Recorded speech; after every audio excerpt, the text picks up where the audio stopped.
बिस्मिल्लाहिर्रहमानिर्रहीम। मेरा नाम है Mohammad Awais. Welcome back to my students in our question answer series. आज हम क्वेश्चन नंबर 7 को देखने वाले हैं।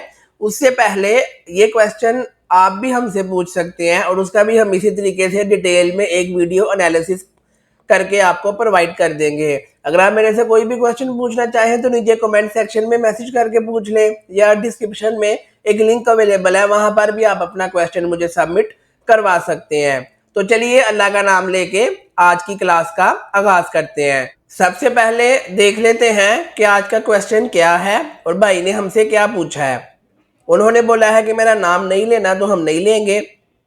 क्वेश्चन है, how we hunt clients in B2B e commerce from Instagram और Facebook in micro niches different countries.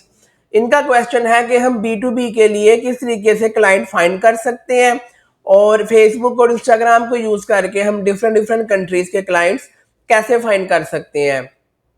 देखिए, क्लाइंट हंटिंग जो है वो मेन चीज़ है एक्सपोर्ट में, और फेसबुक इंस्टाग्राम काफ़ी यूजफुल टूल है जहां से आप क्लाइंट हंटिंग इजीली कर सकते हैं। तो स्टेप बाय स्टेप मैं आपको इसकी सारी की सारी चीज़ें जो है वो आज की क्लास में बताने वाला हूँ। आपके लिए काफ़ी इंपॉर्टेंट होने वाली है और बहुत अच्छा क्वेश्चन इन्होंने पूछा है। स्टेप नंबर 1 है अंडरस्टैंड यूर माइक्रो नीश। देखिए, एक्सपोर्ट में ये बहुत अच्छी चीज़ है कि आप एक माइक्रो नीश पकड़े, एक पर्टिकुलर प्रोडक्ट पकड़े और उसी के अराउंड सारे का सारा बिजनेस खड़ा करें। उससे जो है ना आपको इजीली क्लाइंट मिल सकता है, क्योंकि जब भी कोई आता है वो देखता है कि भाई ये बंदा जो है वो एक ही आइटम पे काम कर रहा है, तो ये इसका एक्सपर्ट होगा, इसका अपना यूनिट भी होगा, तो ऑर्डर मिलना काफ़ी ईजी हो जाता है। तो आपको अपनी माइक्रो नीश को अंडरस्टैंड करना है कि वो क्या है और कौन कौन उसके यूजर्स हैं, कहाँ कहाँ पे वो जो आइटम है वो बिक सकती है, उसकी टारगेट ऑडियंस कौन सी है, किस एज के लोग जो है वो आइटम यूज करते हैं, उनकी डेमोग्राफिक्स क्या है, उनका इंटरेस्ट क्या है, ये सारे का सारा आपने एनालिसिस करना है। मिसाल के तौर पे हॉट बॉल की अगर मैं एग्जांपल लूँ, अगर ये एक माइक्रो नीश है तो डेफिनेटली सबसे पहले मुझे रिसर्च करना होगा कि दुनिया के किस किस ममालिक में हॉट बॉल खेला जाता है। गूगल से उसकी जो है ना वो रिसर्च करके एक सारी की सारी लिस्ट आ जाएगी। उसके बाद जो है मैं देखूंगा कि कौन कौन सी कंट्री में हार्ड बॉल जो है वो मैन्युफैक्चर होते हैं और ऑलरेडी एक्सपोर्ट हो रहे हैं। तो डेफिनेटली वो कंट्रीज जहाँ पे ये चीज़ ऑलरेडी बन रही है और एक्सपोर्ट भी हो रही है तो वो हमसे बाय नहीं करेंगे। ये वही कंट्री बाय करेगा जो क्रिकेट खेलते भी हैं और उनकी कंट्री में इसकी मैन्युफैक्चरिंग नहीं है या बहुत कम है, वो ऑलरेडी इंपोर्ट करते हैं। देन वो हमारी एक टारगेट कंट्री और टारगेट ऑडियंस होगी और ये डाटा आपको गूगल से इजीली मिल जाएगा। तो जब आपको टारगेट ऑडियंस का पता चल गया कि मैंने किस मुल्क में बेचना है और किस मुल्क में कितनी डिमांड है, गूगल ट्रेंड्स की मेरी क्लास है जहां से आप डिमांड चेक कर सकते हैं, और गूगल कीवर्ड प्लानर का भी टूल आएगा, वहां से भी आप डिमांड चेक कर सकोगे। तो इस तरीके से आपको एक आइडिया मिल जाएगा कि इस प्रोडक्ट का किस कंट्री में कितनी डिमांड है, और वहां से जो है ना आप इजीली अपने लिए मार्केटिंग कर सकोगे और वहां से आपको इजीली इसका क्लाइंट मिल जाएगा। तो पहले स्टेप में आपने अपनी माइक्रो नीश को अंडरस्टैंड करना है और उसकी जो है ना वो टारगेट ऑडियंस को समझना है और अंडरस्टैंड करना है। स्टेप नंबर 2 है create a professional business profiles. अब इसमें आपने क्या करना है कि फेसबुक पे आपकी एक प्रोफाइल बनेगी जो आपकी पर्सनल होगी, पर्सनल नेम पे होगी, और फेसबुक पे फिर आपका एक पेज बनेगा जो आपके बिजनेस के नाम का होगा, और एक इंस्टाग्राम का अकाउंट बनेगा, उसको वो बाय डिफॉल्ट जो है पर्सनल होता है उसको कन्वर्ट कर लेंगे बिजनेस में या प्रोफेशनल में, और उसमें जो है वो कन्वर्ट हो जाएगा। ये 3 चीजें आपने करनी है, फेसबुक प्रोफाइल, फेसबुक पेज और इंस्टाग्राम बिजनेस अकाउंट। ये इन 3 चीजों की आपने जो है वो सारी की सारी बेसिकली बाद में सेटिंग्स वगैरह करनी होती है। पर्सनल फेसबुक की जो पर्सनल प्रोफाइल है उसमें जो डीपी लगेगी आपकी पर्सनल लगेगी और जो कवर फोटो लगेगा वो भी आपका पर्सनल होगा, और उसमें जो पोस्टें आपने लगानी है, फोटोज वीडियोस, वो भी सारी की सारी आपकी पर्सनल होंगी। मतलब इतनी भी पर्सनल नहीं कि फैमिली की लगा दें, लेकिन इतनी को पर्सनल कि आप जो है वो कंपनी में रिलैक्स कर रहे हैं, खाना खा रहे हैं, टूर पे गए हैं, इस तरह वाली पर्सनल, ताकि लोग आपसे कनेक्ट कर सकें। और जो आपका फेसबुक का पेज होगा उसमें आपने जो है वो कंपनी का लोगो लगाना है, प्रोफाइल में कवर में भी कंपनी के हवाले से आएगा, और वहां पर पोस्ट और वीडियो भी सारी की सारी कंपनी के हवाले से आएंगी। और इंस्टाग्राम की जो बिजनेस अकाउंट होगा वहां पर भी सारे का सारा कंपनी के और बिजनेस के हवाले से कंटेंट आप अपलोड करोगे। तो ये बेसिकली स्टेप नंबर 2 है कि आपने सोशल मीडिया के अकाउंट्स बनाने होते हैं, उन पे रेगुलर पोस्टिंग करनी होती है और रेगुलर वहाँ से जो भी क्लाइंट की एंगेजमेंट हो, किसी का कोई लाइक आ जाएगा, कमेंट आ जाएगा, उसका रिप्लाई कर देंगे, मैसेज आ जाएगा, उसका रिप्लाई कर देंगे। इस तरीके से आपने अपने सोशल मीडिया को ग्रो करना होता है ताकि कोई भी आपके पेज पे आए, अकाउंट पे आए, तो उसको लगे कि आप काफ़ी पुराने हो, प्रोफेशनल हो और आपसे जो है वो कांटेक्ट किया जा सकता है। स्टेप नंबर 3 है कंटेंट स्ट्रेटजी। इसमें क्या होगा कि आपने सबसे पहले वैल्यू बेस्ड कंटेंट जो है वो अपलोड करना है। ऐसी फोटोज या वीडियोस जिसमें कोई ना कोई वैल्यू प्रोवाइड की हो, आपकी कंपनी, प्रोडक्ट या इंडस्ट्री के हवाले से कोई इनसाइट्स हो, टिप्स हो, ट्रिक्स हो, आपका मैन्युफैक्चरिंग का प्रोसेस आप शो करवाएं, लोगों को बताएं ये आइटम कैसे बनती है, किन किन स्टेप में से गुजरती है, कौन कौन सा मटेरियल लगता है, कहाँ कहाँ पे खेली जाती है, कब स्टार्ट हुई, हिस्ट्री उसकी। तो इसको बोलते हैं वैल्यू बेस्ड कंटेंट के लोग जो है वो कंटेंट देखना चाहे, पढ़ना चाहे, सुनना चाहे और उससे जो है ना एक एंगेजमेंट बढ़ेगी आपके पेज पे और वहां से आपको ऑर्डर इजीली मिल जाएगा। तो वैल्यू बेस्ड कंटेंट जो है वो आपने अपलोड लाजमी करना है जिसमें ये सारी की सारी चीजें जो है वो आप मेंशन करोगे। उसके बाद क्लाइंट टेस्टिमोनियल आपने अपलोड करने हैं। शुरू में तो नहीं होंगे लेकिन जैसे जैसे आपका पेज जो है वो ग्रो होगा, ऑर्डर लगेंगे, तो हर क्लाइंट को आपने लास्ट पे कहना है कि आपको हम डिस्काउंट देंगे अगर आप जो है ना वो एक ऑनेस्ट फीडबैक रिकॉर्ड करवा दे वीडियो फॉर्म में। हमने सोशल मीडिया पे लगाना है कि आपको हमारी सर्विस कैसी लगी। वो वीडियो फॉर्म में एक जो है ना आपको फीडबैक रिकॉर्ड करवा देगा और उसको आप सारे सोशल मीडिया पे लगा सकते हैं। तो क्लाइंट, जब कोई नया क्लाइंट आएगा वो देखेगा कि भी ऑलरेडी इनके प्रीवियस क्लाइंट्स भी हैं और वो भी एक अच्छा फीडबैक दे रहे हैं, तो वहां से भी आपको नया क्लाइंट इजीली मिल जाएगा। और जाहिर है जब आपने क्लाइंट का फीडबैक लगाना है उसमें उसका नेम या कंपनी का नेम शो नहीं करना, अदरवाइज फिर वो क्लाइंट चोरी भी हो सकता है। तो बेहतर यही है कि उससे जनरल ऑनेस्ट फीडबैक की वीडियो बनवाएं। टेक्स्ट वाला फीडबैक कॉपी पेस्ट लगता है, वीडियो फीडबैक जो है वो ओरिजिनल लगता है। तो क्लाइंट टेस्टिमोनियल जो है ना, ये वाला पार्ट भी अगर आप सोशल मीडिया पे यूज करेंगे तो ये भी आपको क्लाइंट लेके देगा।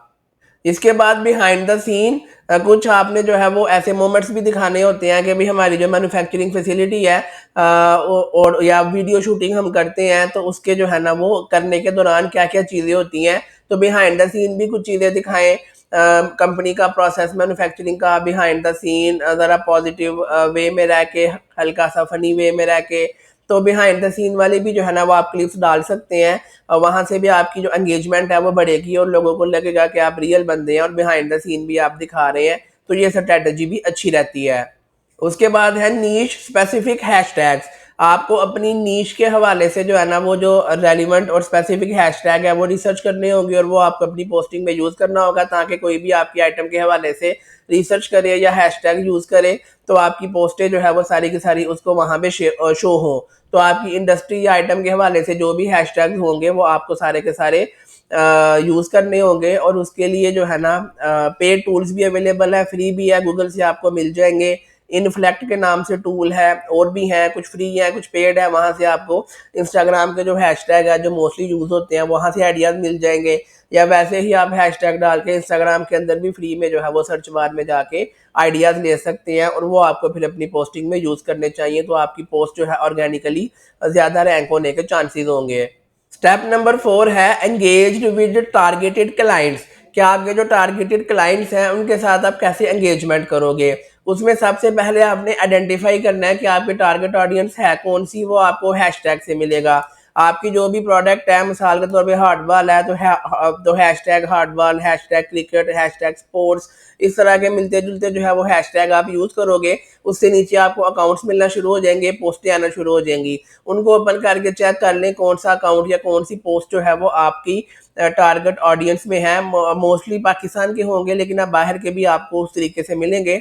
अगर कोई वीपीएन वगैरह यूज़ करेंगे तो बाहर के ही आएंगे। तो वहाँ से आपको एक पोटेंशियल जो है वो कस्टमर्स मिल जाएंगे और उनकी आपने लिस्ट बना लेनी है। फिर वन बाय वन उन सबको आपने अच्छे तरीके से कस्टमाइज जो है वो एक मैसेज भेजना है।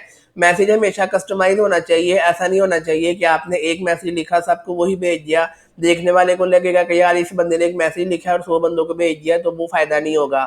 हर बंदे के लिए टाइम निकालना है। जैसे ही आप किसी क्लाइंट की प्रोफाइल पे गए हो, उसकी प्रोफाइल पे जाओ, सारी उसकी प्रोफाइल पर हो, उसकी कंपनी की वेबसाइट पे जाके उसको पढ़ो, ईच एंड एवरीथिंग सारा कुछ देखो, और फिर कस्टमाइज उसको मैसेज करो उसका नाम लेके उसकी कंपनी के हवाले से, ताकि उसको भी पता हो कि ये मैसेज स्पेशल मेरे लिए लिखा गया है, ये ऐसा मैसेज नहीं है जो कि इसने 100 और लोगों को भेजा है। तो ये जो कस्टमाइज मैसेज है ये आपको काफ़ी हेल्प आउट करेगा क्लाइंट वगैरह फाइंड करके देने के हवाले से। इसके बाद है वैल्यू प्रोपोजिशन। जब आप किसी को मैसेज करोगे तो कोई ना कोई आपने वैल्यू उसको देनी है, कोई चीज़ आपने ऐसी डिजिटली बनाई हो जो आप उसको शेयर कर सके, कोई पीडीएफ फाइल, कोई बुकलेट, कोई ऑनलाइन बुक, इस तरीके से कुछ अच्छी अच्छी चीज़ें आपने बना लेनी है, ताकि आप उसको फॉरवर्ड करो। उसको ये ना लगे कि ये बंदा मुझे बेचने की कोशिश कर रहा है, उसको ये लगे कि ये मुझे एक वैल्यू दे रहा है, काम की चीज़ दे रहा है, वो भी फ्री में। उससे उसका जो है ना आप पे ट्रस्ट बढ़ जाएगा कि आप मुझे एक काम की चीज़ फ्री में दे रही हो जो मेरे काम आ सकती है। तो उसके बाद जो है ना आपको ऑर्डर मिलने के भी हाई चांसेस है। तो फ्री में जो है ना वैल्यू देना सीखें। और फ्री का वैल्यू का मतलब ये नहीं है कि फ्री का सैंपल भेज दिए उसमें आपके पैसे लगेंगे। फ्री में वैल्यू का मतलब है कि आप कोई ऑनलाइन बुक बना ले, कोई बुकलेट बना ले, कोई इस तरीके से ऑनलाइन कोई पीडीएफ बना ले, और जो आपकी आइटम के मुतल्लिका हिस्ट्री और ये चीज़ें शो करे और वो आप क्लाइंट्स को भेजें, ताकि उसमें एक वैल्यू हो और उसको भी जो है ना वो पॉजिटिव वे में सारी चीज़ें लगे। उसके बाद है एंगेज विद देयर कंटेंट, कि कोई भी डायरेक्टली जो है वो जाहिर है आपसे परचेजिंग नहीं करेगा, उनका जो कंटेंट है जो पोस्ट है वो लगाते हैं, उनको रेगुलर आप लाइक करें, फॉलो करें, रिप्लाई करें, कमेंट करें। तो उससे जब बार बार नोटिफिकेशन में आपका नाम देखेंगे तो उनके भी जेहन में रहेगा कि ये एक बंदा है, और जब आप कांटेक्ट करेंगे तो उनको याद आ जाएगा कि ये रिलायबल बंदा है, मेरा सारा कंटेंट फॉलो करता है, लाइक करता है, कमेंट करता है। तो फिर आपको ये भी एक स्ट्रैटेजी है क्लाइंट को इजीली फाइनल करने के हवाले से। स्टेप नंबर 5 है leverage Facebook and Instagram ads, और यही वो मेरा फेवरेट स्टेप है जिससे आपको क्लाइंट्स मिलेंगे। बेसिकली ऑर्गेनिकली वाला जो काम है ना, कोरोना से पहले तक तो ठीक था, कम लोगों को पता था, क्लाइंटों को मैसेज करते थे तो रिप्लाई भी आ जाता था। कोविड के बाद जो है काफ़ी लोगों को इस चीज़ का पता चल गया ये है भी फ्री में है। तो सारा एशिया से आलकोट पाकिस्तान, चाइना, श्रीलंका, इंडिया, बांग्लादेश यही काम कर रहा है कि इंस्टाग्राम और फेसबुक पे क्लाइंटों को ढूंढ ढूंढ के उनको मैसेजेस करते हैं, जिसकी वजह से होता क्या है कि हर क्लाइंट को डेली हज़ारों मैसेजेस आ जाते हैं, वो रिप्लाई नहीं कर पाते।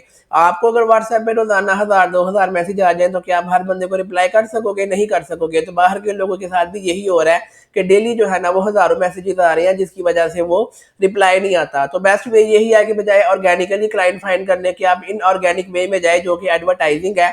आप पेड एड्स लगाएं, थोड़े से पैसों में आपकी ऐड लाइव हो जाती है। 280 रुपये इस टाइम जो है ना वो डेली का आपका लगेगा, आपकी ऐड फेसबुक इंस्टाग्राम पे लाइव हो जाएगी। अगर डॉलर में कहें तो उनकी रिक्वायरमेंट होती है कि $1 पर डे मिनिमम आपने स्पेंड करना है, आज की डेट में ये रिक्वायरमेंट है, और आपकी ऐड जो है वो 24 घंटे के लिए लाइव हो जाएगी। मतलब अगर आप 1 महीने की ऐड चलाना चाहे तो $30 में पूरे महीने के लिए आपकी ऐड जो है वो लग जाएगी। और जब ऐड आपके पोटेंशियल कस्टमर्स देखेंगे तो वो खुद फिर आपसे कांटेक्ट करेंगे कि भाई मैंने आपकी ऐड देखी है, मुझे इतने पीसेस की कोटेशन प्रोवाइड कर दें। तो ऐड जो है ना एक ऐसी चीज़ है कि जिसमें आप कस्टमर को मैसेज नहीं करते, कस्टमर आपको मैसेज करता है, ये बड़ी मजे की चीज़ है। तो एडवर्टाइजिंग ज़रूर करें, अगर नहीं की हुई तो। कुछ लोग एडवर्टाइजिंग में ये भी गलती करते हैं कि फेसबुक या इंस्टाग्राम पे बूस्ट पोस्ट की ऑप्शन आती है, वहाँ से ऐड लगा देते हैं, वो भी ठीक नहीं है। वहाँ से प्रोफेशनल ऐड नहीं लगती, वहाँ से जो है ना वो आपको टारगेटिंग के ऑप्शन बड़े कम मिलते हैं। आपने हमेशा जो है वो एड मैनेजर से जाके ऐड लगानी है। मेरी जो एक्सपोर्ट की क्लास है वहाँ पर फेसबुक मार्केटिंग, इंस्टाग्राम मार्केटिंग और एडवर्टाइजिंग के ऊपर डिटेल में क्लास आएगी, जिसमें आपको ऐड लगाना सिखाएंगे। बेसिकली बिजनेस मैनेजर बनाना होता है पहले, उसके बाद जो है वो ऐड मैनेजर बनता है, ऐड अकाउंट बनता है, फेसबुक इंस्टाग्राम के पेजेस को आपस में कनेक्ट किया जाता है, फिर वीडियो ऐड बनती है, फोटो ऐड बनती है, कंटेंट लिखा जाता है, SEO optimise, description, title, primary text, उन सब के 5 वेरिएशन बनते हैं।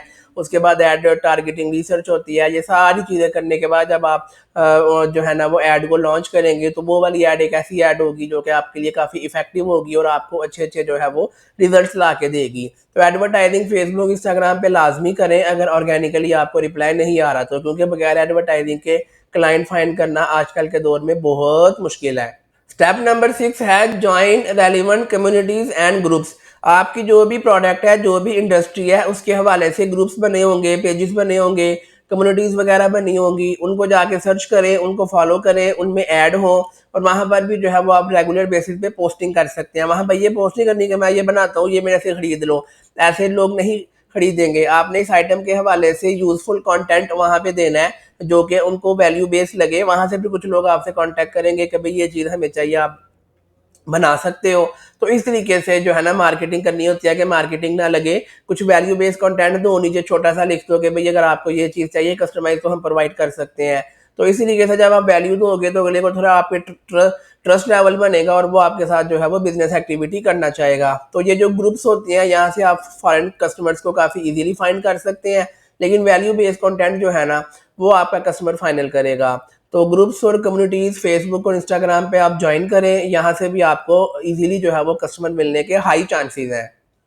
स्टेप नंबर 7 है कंसिस्टेंट फॉलोअप। अगर किसी ने आपको मैसेज किया है कि मुझे कोटेशन प्रोवाइड करे या मैं बाय करना चाहता हूँ, आपने कोटेशन दे दी, बाद में उसका रिप्लाई नहीं आया, तो डेफिनेटली कुछ दिनों के बाद या 1-2 हफ्ते के बाद आप जो है उनसे कांटेक्ट बैक करोगे, फॉलोअप करोगे कि भाई कैसा लगा आपको सैंपल या आपने कोटेशन मांगी थी। इस तरीके से समटाइम क्लाइंट भूल जाते हैं, हम जब फॉलोअप करते हैं तो उनको याद आ जाता है। तो फॉलोअप लाजमी करें, वक्फे वक्फे से डेली ना फॉलोअप करें, कुछ अरसे के बाद फॉलोअप करें ताकि उसको याद आ जाए और वो दोबारा से आपसे कम्युनिकेशन स्टार्ट कर सके। तो ये टोटल 7 स्टेप्स थे जिनको हम यूज़ करके फेसबुक और इंस्टाग्राम से क्लाइंट फाइंड कर सकते हैं। और उनका क्वेश्चन था कि डिफरेंट कंट्रीज, तो जब फेसबुक पे आप सर्चिंग करते हैं तो वहाँ पे कंट्री की भी ऑप्शन आती है, आप कंट्री का वहाँ पे सिलेक्ट कर लेंगे तो उस कंट्री के ही अकाउंट्स आपको शो होंगे। तो इस तरीके से जो है ना ये असल में प्रैक्टिकल सारे का सारा हमने एक्सपोर्ट फ्री कोर्स हमारी जो प्लेलिस्ट है वहाँ पर जो है ना हमने डिटेल में सिखाना है। अभी आज की डेट में तो वहाँ कोई वीडियो नहीं आई, लेकिन अगर आप ये वीडियो आज से महीना 2 महीना बाद देख रहे हो तो वहाँ पर मेरी इंस्टाग्राम मार्केटिंग, फेसबुक मार्केटिंग और मेटा एडवर्टाइजिंग के नाम से डिटेल में वीडियोस आई होंगी जहाँ मैंने सारा कुछ प्रैक्टिकली बताया होगा कि आपने किस तरीके से करना है। तो ये 7 स्टेप्स को आप फॉलो करेंगे तो इंशाल्लाह इंस्टाग्राम और फेसबुक से आपको इजीली क्लाइंट मिलने के हाई चांसेस होंगे। और जब आपने ऐड लगानी है तो आपने एंगेजमेंट वाली कैंपेन चलानी है।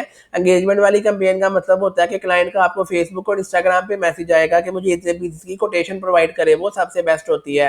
बाकी आप ट्रैफिक वाली भी चला सकते हैं कि उसको उठा के वेबसाइट पे ले जाए। तो बहरहाल एडवर्टाइजिंग इज द लेटेस्ट वे जहाँ से आपको क्लाइंट मिलेंगे। ऑर्गेनिकली मैसेजेस करना छोड़ दें, वहाँ से बहुत मुश्किल है कि आपको कोई क्लाइंट वगैरह मिले। आपका कोई भी क्वेश्चन हो तो कमेंट करके पूछ लें या फिर लिंक के थ्रू पूछ लें। मेरे से मिलना चाहें या बात करना चाहें तो मेरा व्हाट्सएप का नंबर और लोकेशन डिस्क्रिप्शन में अवेलेबल है। उम्मीद करते हैं कि आपको आज की वीडियो पसंद आई होगी। मुझे इजाज़त दें, अगली वीडियो तक के लिए अल्लाह हाफिज़।